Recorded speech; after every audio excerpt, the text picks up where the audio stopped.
Hey everyone, welcome back to another lesson. So in this one, I want to talk about functions with multiple return values. Now, the idea behind this is to prevent your function from running when the data you have is not available. So for example, if I actually run this right now, this is the code that we have from our previous lesson, the function with the return. So it's going to show me a name, right? Let's actually make this a little bit more advanced. Let's actually ask for user input. So I'm just going to say user name, and I'm going to again use an input, and we're going to say please enter your name, and there you go. So let's actually say last name equals, again, input, same thing. We're going to say please enter your last name. All right, so just like that, we got two names, username, first name, okay, and last name. So let's go ahead and plot these into the the function here that we have. So we're just gonna put this first name and last name. So now we actually can ask the user to enter their first name and last name, and then we're going to print it, right? I'm going to sort it out and print it. For example, I'm just going to say all lowercase, and there you go. So it's going to put my name out, the way it should. Now, what if we actually, for example, in this case, we want to make sure that, the user is going to enter something. For example, if I run this one more time, and if I don't enter anything, what is going to happen is that we're going to get an empty value. And I can actually prove you this by just adding some sort of a text to the return here. For example, results.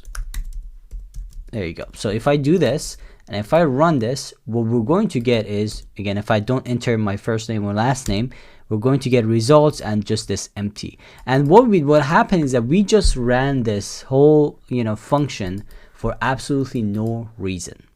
So one of the things that we can do is we can actually have multiple return values. And what return does, one of the things you want to understand about return value is that it returns a value and ends the function. All right.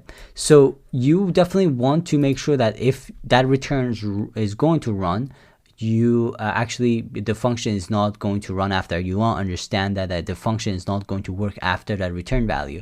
So one of the things I can do is I can say if first name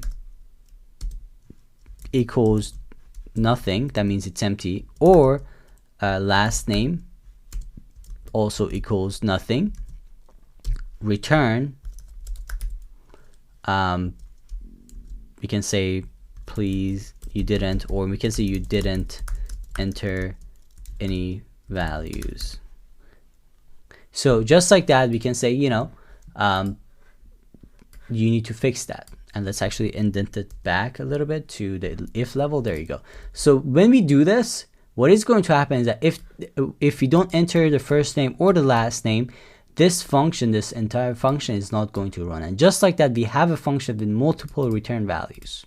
All right. So if I run this, and for example, if I don't enter my first name but I enter my last name, we're going to say we're going to get this error. You didn't enter any values, or you didn't enter it correctly, whatever you want to say.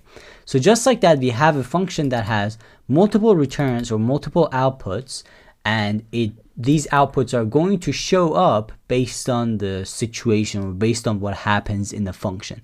So you could use it, but you just cannot use it on the same level. That's something you want to remember, is that you cannot copy this, because if let's actually let me show you this example. If I actually print something, for example, I said print hello world, supposedly if you actually run this function and this code runs, this should run, right? But if I actually run this, and let's actually enter my name, there you go. So we get the result, which is this line here, right? Return and this result, but we're not going to get the print hello world. And again, the reason for that is that when this return runs, when the function returns this value, it's not going to run anything else after. So definitely, if you want to use multiple return values in a function, multiple return keywords, you want to make sure that you use them in an if statement or else statement, or somehow that is not going to run always you know, all the time. So you just want to make sure it runs in different situations based on the different outputs or different inputs of the function. All right, so just something you want to remember. So this is how you have a function with multiple outputs depending on you know, what the function or what values you're actually inputting into the function. So let me know if you have any questions. I hope this made sense. Again, it's just the idea of, you know, having multiple outputs based on different situations. And as you see, we're mixing a lot of things together, right? We're mixing if statements, else statements, all that stuff. So you know, so all that, again, if that applies, we're going to put out this value. So let me know if you have any questions about this, guys. It's a pretty simple concept, but just wanted to mention that as well. I'll see you in the next lesson.